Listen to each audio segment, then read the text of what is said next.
Forget everything that you were told about the Rust Belt. In 2026, we aren't just holding our own anymore. We're becoming the most strategic piece of real estate on the North American map. While the headlines spent the last decade obsessed over the Sunbelt boom, a massive, silent realignment is happening. I'm seeing it in the data. I'm seeing it in the phone calls from California, and Texas, and Arizona.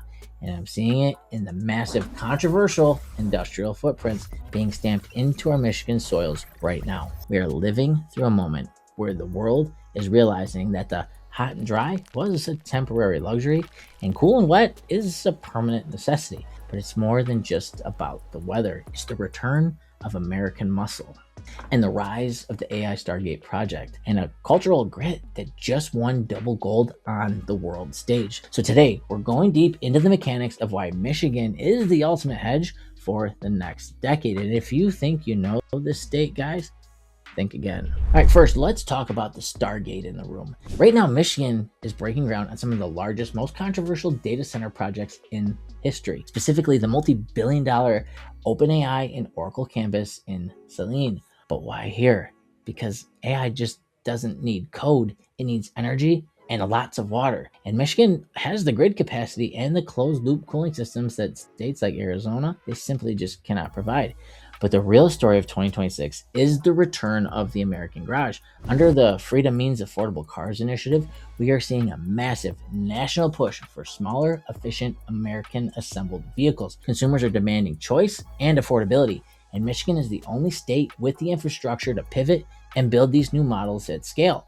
We aren't just building cars though, guys. We are building the middle class again with new incentives to buy American. We also have the skilled trades, the welders, the electricians, and the builders, and they're becoming the new upper class of Michigan, and Michigan is the capital of this movement. Now, let's talk about the blue gold. 20% of the world's fresh surface water is sitting right here. In 2026, water isn't just for recreation anymore. It's the ultimate economic moat. While property values in the South struggle under uninsurability codes due to all the fire risks and the hurricane risks, Michigan is seeing a total lifestyle shift. People are moving away from the concrete and shopping culture of the coasts, and they're craving the four seasons and an outdoor healthy lifestyle. They want world-class freshwater fishing. They want thousands of inland lakes for boating, and they want to kayak on pristine rivers during the spring and summer months, and they want world-class snowboarding resorts all winter long, and think the snowmobilers as well.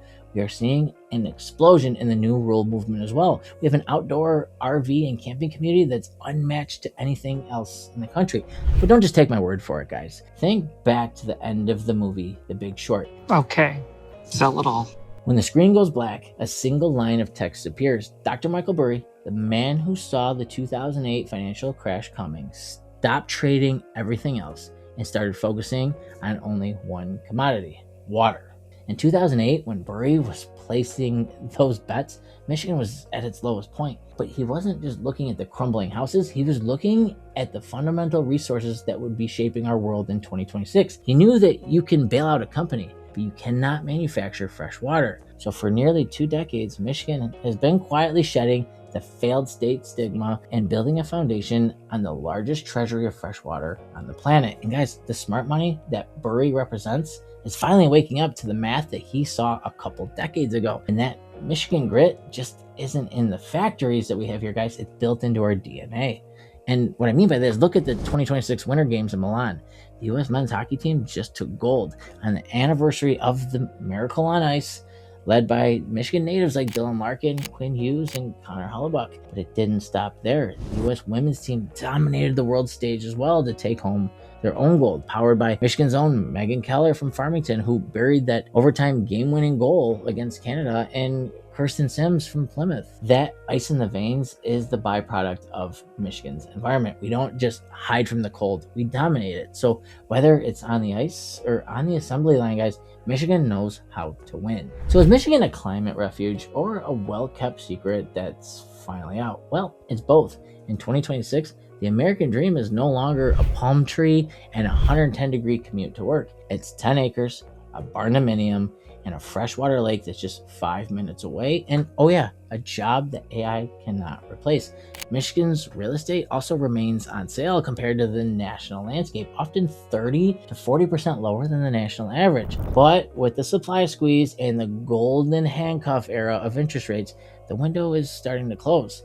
And I want to hear from you guys. To the people who just moved here recently from somewhere else, what was the breaking point that actually brought you to the Mitten State? And to my fellow Michiganders, I already know the answer, but do you think we're ready for this kind of influx? Please drop a comment below.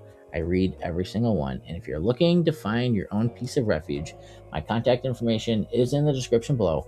I'm out here every day, boots on the ground. I'll see you guys on the next one. Cheers.